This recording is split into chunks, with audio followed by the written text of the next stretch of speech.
Hello everyone, welcome to एक study. आज हम कक्षा 6 पार्ट 2 जिसका नाम गोल है ये पढ़ने जा रहे हैं। इस पाठ के जो लेखक हैं वो मेजर ध्यानचंद। उनके वो खुद अपने बारे में ये लेखन लिखे हैं। तो चलिए शुरुआत करते हैं। इस पाठ का नाम पढ़कर आपके मन में कुछ गोल वस्तुओं के नाम या चित्र उभरे होंगे। गोल गेंद, गोल रोटी, गोल चंद्रमा आदि। लेकिन यह पाठ एक विशेष प्रकार के गोल और उसे करने वाले के बारे में है। तो मतलब उसे यहाँ पर बताया गया, मेजर ध्यानचंद को केंद्रित करके बताया गया है। तो फिर यह पाठ एक प्रसिद्ध खिलाड़ी के संस्मरण का एक अंश है। आइए इसे पढ़ते हैं और जानते हैं कि कौन थे वे प्रसिद्ध खिलाड़ी। यहाँ पर दिया गया संस्मरण का एक अंश। संस्मरण का एक अंश का मतलब है कि मेजर ध्यानचंद के मतलब उनके साथ जो घटित जो चीज़ बीत गया है उसके कुछ पार्ट है। अंश का मतलब होता है उसके कुछ पार्ट है या फिर हिस्सा है। खेल के मैदान में धक्का मुक्की और नोके झोंक की घटनाएं होती रहती हैं। खेल में तो यह सब चलता ही है। जिन दिनों हम खेला करते थे उन दिनों भी यह सब चलता था। मतलब जब मेजर ध्यानचंद हॉकी खेलते तो इनके साथ भी धक्का मुक्की होती थी, कुछ घटनाएं भी घटी थी। तो उस घटनाएं का एक पार्ट है जो अभी हम पढ़ने जा रहे हैं। सन 1933 की बात है। उन दिनों में मैं पंजाब रेजिमेंट की ओर से खेला करता था। पंजाब रेजिमेंट यहाँ पर जो दिया गया है यह एक दल है। जब अंग्रेज़ भारत पर शासन करते थे तो वहाँ पर हॉकी टीम की जब दल बनाई गई थी तो कुछ अंग्रेज़ों के भी रेजिमेंट थे और कुछ भारतीयों के रेजिमेंट थे। तो यहाँ पर जो भारतीयों के रेजिमेंट का एक नाम था जिसका नाम था पंजाब रेजिमेंट। एक दिन पंजाब रेजिमेंट और सैम्पर्स एंड माइनस टीम जो थी अंग्रेज़ों की दल थी के बीच मुकाबला हो रहा था। माइनस टीम के खिलाड़ी मुझसे गेंद छीनने की कोशिश करते लेकिन उनकी हर कोशिश बेकार जाती। मतलब जो माइनस टीम्स के जो खिलाड़ी थे वो मेजर ध्यानचंद या फिर उनके टीम के खिलाड़ी से बॉल छीनने की कोशिश करते पर वो नाकाम हो जाते, वो फेल हो जाते उनसे बॉल छीनने से। इतने में एक खिलाड़ी ने गुस्से में आकर हॉकी स्टिक मेरे सिर पर मार दी। मुझे मैदान से बाहर ले जाया गया। मतलब एक जो माइनस टीम का जो खिलाड़ी था वो अपनी हॉकी के स्टिक से मेजर ध्यानचंद के सिर पर मार दी, जिससे क्या हुआ कि मेजर ध्यानचंद को मैदान से बाहर ले जाया गया। थोड़ी देर बाद मैं पट्टी बांधकर फिर मैदान में आ पहुंचा। आते ही मैंने उस खिलाड़ी की पीठ पर हाथ रखकर कहा, तुम चिंता मत करो, इसका बदला मैं ज़रूर लूँगा। मतलब जब मेजर ध्यानचंद की सिर पर जब पट्टी हो जाती है और वो जब मैदान में आते हैं तो जिस खिलाड़ी ने उनके सिर पर मारा था उसके पीठ पर हाथ रखकर कहते हैं कि तुम चिंता मत करो, इसका बदला मैं ज़रूर लूँगा। मतलब इसका बदला मेजर ध्यानचंद ज़रूर लेंगे, ऐसा वो कहते हैं। मेरे इतना कहते ही वह खिलाड़ी घबरा गया। अब हर समय मुझे ही देखता रहता कि मैं कब उसके सिर पर हॉकी स्टिक मारने वाला हूँ। मैंने गेंद एक छटपट गोल कर दिए। खेल खत्म होने के बाद मैंने फिर उस खिलाड़ी के पीठ थपथपाई और कहा, दोस्त, खेल में इतना गुस्सा अच्छा नहीं। मैंने तो अपना बदला ले ही लिया है। अगर तुम मुझे हॉकी नहीं मारते तो शायद मैं तुम्हें 2 ही गोल से हराता। वह खिलाड़ी सचमुच बड़ा शर्मिंदा हुआ तो देखा आपने मेरा बदला लेने का ढंग। सच मानो, बुरा काम करने वाला आदमी हर समय इस बात से डरता है कि उसके साथ भी बुराई की जाएगी। मतलब क्या होता है कि जब वो उसके पीठ पर हाथ रख कर बोलते हैं तो जो आदमी होता है वो डर जाता है कि वो भी इन्हें मारेंगे बाद में, पर वो मारते नहीं हैं। वो छटपट, यहाँ पर जो छटपट लिखा है इसका मतलब है कि जल्दी जल्दी वो क्या कर देते हैं, 6 गोल कर देते हैं, जिससे वो तो मैच जीत ही जाते हैं। और फिर वो बताते हैं कि उनके जो ढंग था बदला लेने का वो बहुत ही अलग था। मतलब बदला हर चीज़ जैसे उसने आपके साथ किया वैसे ही आप उसके साथ वैसा ना करें, आप किसी और तरीके से भी उससे बदला ले सकते हैं। फिर आज मैं जहाँ भी जाता हूँ बच्चे व बूढ़े मुझे घेर लेते हैं और मुझसे मेरी सफलता का राज जानना चाहते हैं। मेरे पास सफलता का कोई गुरु मंत्र नहीं है। हर किसी से यही कहता कि लगन, साधना और खेल भावना ही सफलता के सबसे बड़े मंत्र हैं।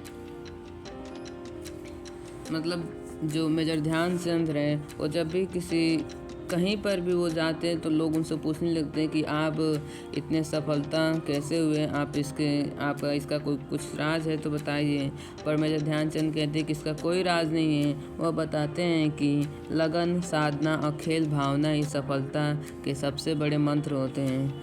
यहाँ पर जो साधना का मतलब है लगातार अभ्यास करना। मतलब आप जब लगातार अभ्यास करेंगे तो आप सफल एक समय ज़रूर होंगे।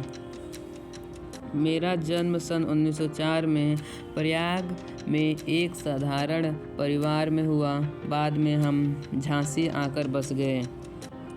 16 साल की उम्र में मैं फर्स्ट ब्राह्मण रेजिमेंट में एक साधारण सिपाही के रूप में भर्ती हो गया। मेरी रेजिमेंट का हॉकी खेल में काफ़ी नाम था, पर खेल में मेरी कोई दिलचस्पी नहीं थी। मतलब जो मेजर ध्यानचंद का जन्म 1904 में प्रयाग में एक साधारण परिवार में हुआ। प्रयाग का मतलब है कि प्रयागराज, जो उत्तर प्रदेश में स्थित एक प्रयागराज जगह है, वहाँ पर मेजर ध्यानचंद का जन्म 1904 में हुआ था। फिर वह कुछ दिनों बाद वह झांसी में आकर बस गए।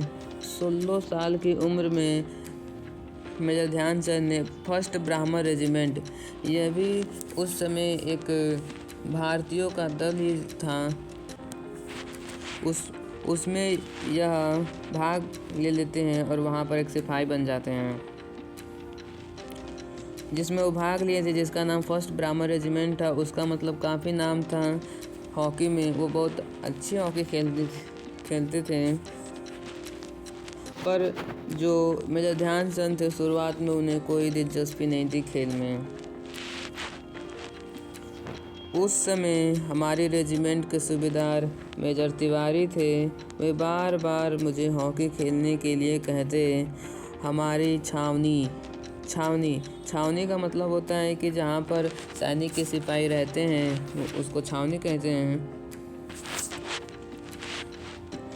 हमारी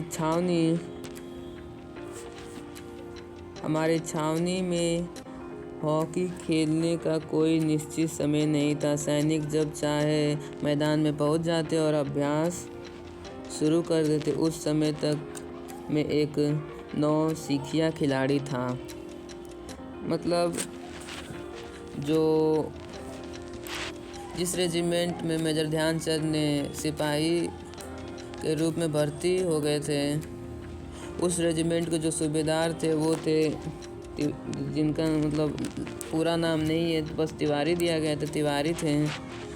और वो जो तिवारी थे वो मेजर ध्यानचंद को हमेशा बोलते थे कि तुम बस हॉकी खेलते रहो। उन्हें बोलते थे कि तुम हॉकी खेलो। उस समय जो था वो हॉकी खेलने का कोई निश्चित समय नहीं था। सैनिक जब चाहे मैदान में पहुंचकर हॉकी खेल सकते थे। उस समय जो था मैं एक नौसिखिया खिलाड़ी था, मतलब उस समय जो थे मेजर ध्यानचंद एक नए खिलाड़ी थे जो अभ्यास करना तुरंत शुरू करते हैं, उनको नौसिखिया कहा जाता है। जैसे जैसे मेरे खेल में निखार आता गया वैसे वैसे मुझे तरक्की भी मिलती गई। मतलब जैसे जैसे जो मेजर ध्यानचंद थे वो अच्छा खेलने लगे, निखार का मतलब होता है धीरे धीरे अच्छा खेलने लगे, मतलब उनकी खेल में बढ़ोतरी होने लगी, वैसे वैसे उन्हें तरक्की मिलती गई। सन 1936 में बर्लिन ओलंपिक में मुझे कप्तान बनाया गया। मतलब सन 1936 में बर्लिन ओलंपिक में मेजर ध्यानचंद को कप्तान बनाया गया। उस समय में सेना में लॉन्स नायक था। लॉन्स नायक एक ही पद होता है, जैसे सूबेदार, मेजर, ऐसे ही एक लॉन्स नायक भी पद होता है। लॉन्स नायक एक सिपाही से एक ऊपर का रैंक जो मतलब पूरे सिपाही को कंट्रोल करता है, उसे मतलब लॉन्स नायक कहते हैं। बर्लिन ओलंपिक में लोग मेरे हॉकी खेलने के ढंग से इतना प्रभावित हुए कि उन्होंने मुझे हॉकी का जादूगर कहना शुरू कर दिया। इसका यह मतलब नहीं कि सारे गोल मैं ही करता था, मेरी तो हमेशा यह कोशिश रहती कि मैं गेंद को गोल के पास ले। तो यहाँ पर मतलब है कि जब वो बर्लिन ओलंपिक में जब वो खेलते थे तो जो आसपास के जो लोग थे उन्हें हॉकी का जादूगर कहते थे। तो इसका ये नहीं मतलब है कि वो जितने भी सारे गोल थे वो यही मारते थे, वो कोशिश करते थे कि वो ठीक है आगे बढ़ते हैं।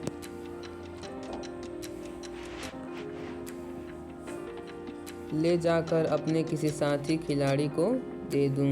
मतलब ऐसा नहीं कि सारे गोल वही मारते थे, उनका वो कोशिश था कि वो गोल के पास जाकर किसी और साथी को दे दें जिससे वो गोल मार सके, ताकि उसे गोल करने का श्रेय मिल जाए।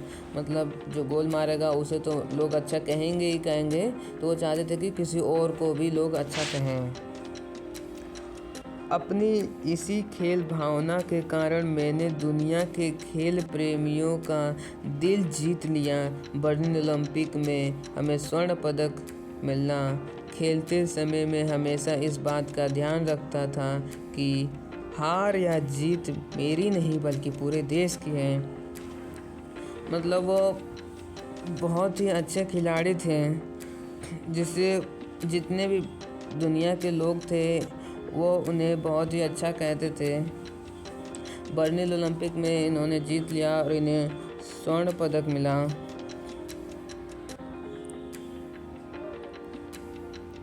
इसके जो लेखक हैं वो तो मेरे ध्यान से तभी हमने जाना। यहाँ पर एक पिक्चर दी गई है, चलिए इसे भी देख लेते हैं। भारतीय हॉकी टीम ने 1936 में बर्लिन ओलंपिक में जीत दर्ज की। तो भारत के टीम ने बर्लिन ओलंपिक में 1936 में इन्होंने जीत दर्ज की, जिसमें उन्होंने स्वर्ण पदक मिला। आप इसमें से जो मेजर ध्यानचंद है वो ये है मेजर ध्यानचंद, आप देख सकते हैं। फिर लेखक से परिचय। यदि कोई खिलाड़ी अपनी आत्मकथा का नाम गोल रखे तो इस नाम को पढ़कर इतना तो तुरंत समझ में आ जाता है कि उसे खेल से कितना प्यार रहा होगा। जी हाँ, वे अमर खिलाड़ी हैं, हॉकी के जादूगर कहे जाने वाले मेजर ध्यानचंद, इतने महान कि भारत उनके जन्मदिन को राष्ट्रीय खेल दिवस के रूप में मनाता है। मतलब अगर कोई अपनी आत्मकथा का नाम गोल रखता है तो इसका मतलब समझ जाना चाहिए खेल से वो बहुत प्यार करता होगा। और जब मेजर ध्यानचंद को हॉकी के जादूगर भी कहा जाता था और इनके जन्मदिन पर राष्ट्रीय खेल दिवस के रूप में मनाया जाता। और आपको यह भी पता होना चाहिए कि राष्ट्रीय खेल दिवस जो है वो 29 अगस्त को मनाया जाता है, जिससे लाखों भारतवासी उनके जीवन से प्रेरणा ले सके। इतने महान खिलाड़ी की भारत का सर्वोच्च खेल पुरस्कार खेल रत्न के उनके नाम पर ही दिया जाता है। मतलब मेजर ध्यानचंद के नाम पर ही खेल रत्न दिया जाता है। खेल रत्न जो है वो सर्वोच्च खेल पुरस्कार, मतलब खेल पुरस्कारों में सबसे बड़ा पुरस्कार है। तो मेजर ध्यानचंद के नाम पर ही खेल रत्न दिया जाता है। तो यह था हमारा चैप्टर गोल, जिसे अभी हमने पढ़ लिया। तो आप सभी को बहुत बहुत धन्यवाद, आप सभी को इस वीडियो को लास्ट तक देखने के लिए।